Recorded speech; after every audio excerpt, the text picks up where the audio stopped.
కానీ ఏమైపోయిందంటే హరి గారు ఆనెస్ట్గా అక్కడికి వెళ్ళి విని చాలా బాగుందని అందులో కొట్టుకుపోయాం కానీ ఇంకా ప్రత్యేకంగా చూస్తే కానీ ఇదెందుకో ఈ ఆస్పెక్ట్స్ రిజిస్టర్ అవ్వలేదనే కొంచెం నాకు బాధ మీడియా పర్సన్గా.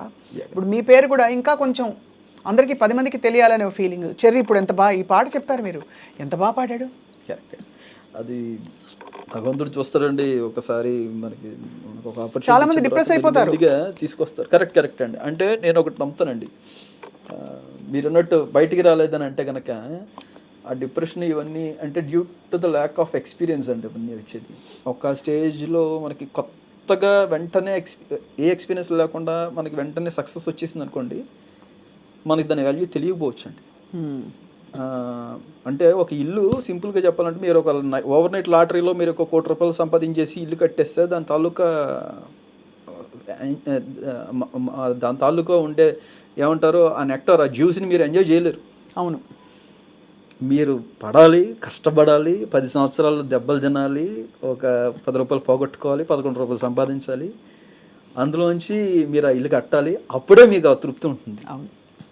అలాగే సక్సెస్ అనేది కూడా ఓవర్ నైట్లో వచ్చేదానికంటే కూడానండి ఎన్నో ఆటుపోట్లు తింటూ పడిపోయి కంప్లీట్గా నశించిపోయాం మనం, ఇంకా మన నుంచి ఇంకేమీ లేదు, ఇంకా రాదు అనుకున్న మూమెంట్లో వచ్చిన ఆ తర్వాత వచ్చే సక్సెస్ ఇచ్చే ఆనందం అననండి, అది ఇచ్చే ధైర్యం, అది ఇచ్చే నమ్మకం అదే వేరేలా ఉంటుందండి. చాలా బాగా చెప్పారు. ఐ థింక్ ఇంత చిన్న వయసులో మీరు గ్రహించుకోవడమే చాలా పెద్ద విషయం. కానీ హరి గారు ఇప్పుడు ఒకటి చెప్పండి, ఇప్పుడు ఈ సినిమా తోటి మీకు ఆఫర్లు కుప్పలు తెప్పలుగా వచ్చి పడుతున్నాయా? లేదండి, ఎందుకంటే there is a lot of confusion in between the people here. అంటే ఇది ముగ్గురు చేశారంట కదా అనేది. బ్యాక్గ్రౌండ్ స్కోర్ మొత్తం 2 గంటల 38 నిమిషాలు ఫిలింకి 2 గంటల 31 నిమిషాలు ఒకటే చేసాడు వర్క్ అనేది, ఇంకా బయటకు కరెక్ట్గా అయితే రిజిస్టర్ కాలేదండి. మెల్లిమెల్లిగా ఇండస్ట్రీలో వాళ్ళకి చాలామందికి తెలుసండి, తెలిసినా కూడా అంటే లార్జ్ సెక్టర్ ఆఫ్ పీపుల్కి తెలియకపోవచ్చు. అంటే నేను పరిచయం ఉన్న నా సర్కిల్ వరకు హరి చేశాడు, ఓవరాల్గా 238 minutes ఫిలిం అనుకుంటే కనుక 2 గంటల 31 నిమిషాలు ఆ పాట, 4 నిమిషాలు ఆ పాట, 2.5 నిమిషాలు ఈ పాట మినహాయిస్తే మిగతాది హరి చేశాడు అనేది ఇంకా ప్రాపర్గా రిజిస్టర్ కాలేదండి. మొన్న ఆనెస్ట్గా చెప్పాలంటే ఈ విషయంలో నేను జోస్యభట్ల శర్మ గారు తెలుసా మీకు? ఆయన ఎందుకు తెలియదు? జోస్యభట్ల గారు నాకు చేశారు ఇది, చెప్పారు ఇది. అంటే బేసికలీ నేను ముగ్గురు నంబర్స్ తీసుకుని మాట్లాడేద్దాం ముగ్గురుతో అనుకున్న టైంలో నాకు అక్క మొత్తం అంతా చేసింది మన గౌరహరి అత్త. అక్క నేను అత్త అని అంటే ఇప్పుడు అదే అక్క మొత్తం అంతా చేసింది గౌరహరి, నేను పంపిస్తాను మీకు నంబర్ అని ఇచ్చింది, తన నెంబర్ ఇచ్చింది మళ్ళీ. సో తన్ని మెచ్చుకోవాలి, బికాస్ తను కూడా చాలా విద్వత్తుండే ఒక బ్యూటిఫుల్ మ్యూజిక్ డైరెక్టర్ కాబట్టి he could appreciate your talent.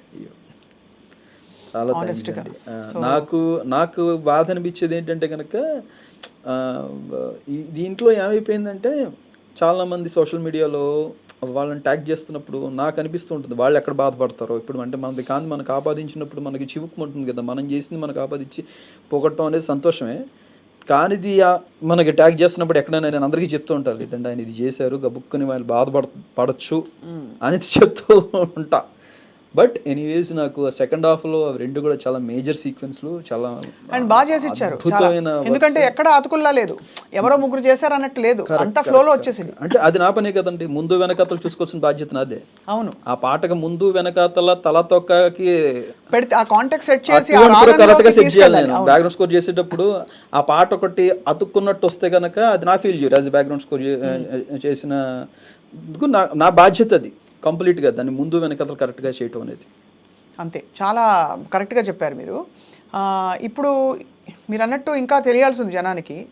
In the interview మీరు ఏం చేస్తున్నారు అంటే, ఈ సినిమా ఇండస్ట్రీలో ప్రయాణం చాలా కష్టం కొత్త వాళ్ళకి, కానీ ఒక సినిమా హిట్ అవుతే హెయిర్ స్టైల్ మార్చేసి మొత్తం యోయో అయిపోతారు అందరు. మీరు ఇంకా మీది నిలబడే సంగీతం అని అర్థమవుతుంది కాబట్టి ఏంటి, వాట్ ఇస్ యువర్, మీరు ఇదే మీకు భుక్తి కదా, ఇదే వృత్తి ప్రవృత్తి ఆశ శ్వాస ఇంకా అన్ని అంతే కదా. మరి మధ్య మధ్యలో ఏం చేస్తుంటారు అంటే, సంపాదన ఇవన్నీ ఉంటాయి కదండి, మామూలు లౌకిక విషయాలు తప్పకుండా ఉంటాయి. నేను 13 సంవత్సరాలుగా ఏ రోజు ఖాళీగా అయితే లేండి, ఒకే ఒక సంవత్సరం ఖాళీగా ఉన్నాను. 2015 మినహాయిస్తే మిగతా ఏ సంవత్సరం కూడా ఎవరి దగ్గర చేయి చాచి బయట నేను అప్పులు చేసుకోవాల్సిన పరిస్థితులు. నా ద్వారా భగవంతుడు ఇంకో నలుగురికి ఇచ్చారు. సాయం చేయించే స్థితిలోనే ఉంచాడు కానీ భగవంతుడు ఎక్కడ కూడా నేను ఇబ్బంది పడిపోయే స్థితిలో అయితే లేను భగవద్ కృప వల్ల. ఒక కమర్షియల్ సక్సెస్ కోసం మాత్రమే నేను వెయిట్ చేస్తూ ఇంకా అది రాదేమో అని స్టేజ్కి వెళ్ళిపోతే ఇంట్లో ఇంకా ఉండలేవేమోరా, సక్సెస్ కాలేవేమోరా, ఎందుకు దీన్నే పట్టుకుని వెళ్ళాడుతున్నాం అంటే కనుక నేను వాళ్ళకి ఒకటే చెప్పేవాడిని, ఒకటి గుర్తుపెట్టుకోండి, సక్సెస్ వచ్చిన తర్వాత పని వస్తుంది, కానీ నేను సక్సెస్ రాకుండానే బిజీగా ఉంటున్నా, ఇదే పెద్ద సక్సెస్. ఇంతకు మించి మీరు ఎక్కువ ఆశించకండి, మీకు కావాల్సినవన్నీ హాయిగా జరుగుతున్నాయి. We were in the most luxurious state. ఇప్పుడు మీకు ఇది కూడా లేని వాళ్ళు చాలామంది ఉన్నారు. మీరు ఎక్కడికైనా వెళ్ళాలంటారా, మీరు వరల్డ్ ట్రిప్ వేసి వస్తా అంటారా, హ్యాపీగా పంపిస్తారు, వీళ్ళు పోయి రండి అంట. గట్టిగా మాట్లాడతా ఒక పర్సనల్ లోన్ పెట్టుకుంటా, ఒక 10 లక్షలు అవుతాయి, వెళ్ళి తిరిగేసి రండి మొత్తం అంతా. బ్యూటిఫుల్ ఇన్పుట్ హరి గారు. సో మీరు ఇప్పుడు చాలా బిజీగా ఇవన్నీ చేస్తున్నారు. ఏదో అడుగుదాం అనుకుని మర్చిపోయానండి, చాలా ఇంపార్టెంట్ క్వశ్చన్ అనుకుని వచ్చాను కూడా నేను. ఒకసారి హనుమాన్ చాలీస్ పాడితే బహుశా గుర్తొస్తుందేమో, మీరు లాస్ట్లో చేసిన హనుమాన్ చాలీస్. అది నేను నిజంగా చెప్పాలంటే అండి, నేను ట్యూన్ చేసేసాను, ప్యాటర్న్ అంతా వాయించేసాను, సాయి చరణ్ ఇలా పాడాలి అంటే ఒక సింగర్ కేవలం ఆర్టిఫిషియల్గా పాడితే ఆ వైబ్ క్రియేట్ అవుతుంది.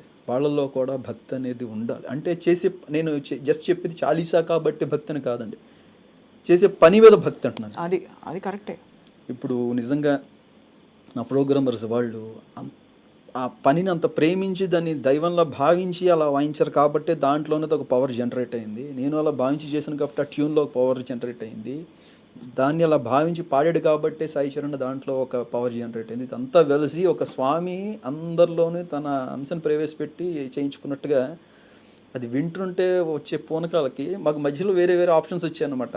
పెద్ద సింగర్స్తో పాడిద్దాం, ఇంకా పెద్ద స్కోప్ లార్జ్ స్కేల్ అవకాశం ఉంది కదా మనకి. సహజంగా ఇలాంటి పాటలు శంకర్ మహాదేవన్ గారు పాడించాలని ఉంటుంది. హిందీ నుంచి వచ్చాయండి మాకు హిందీ ప్రొడ్యూసర్స్ నుంచి, అక్కడి నుంచి వచ్చాయి మాకు ఇట్లా పాడిద్దాం, మనకి ఆఫర్ ఉంది, ఆల్రెడీ అవకాశం ఉంది అంటే కనుక బలవంతంగా అంజనాద్రిపై సంతతి కొరకైన అండర్ వాటర్ సీక్వెన్స్ మొత్తం అంతా సాయి చరణ్దే ఉంటుంది. తమిళ్, తెలుగు, మలయాళం, కన్నడ అన్నిట్లో సాయి చరణ్దే ఉంచాను.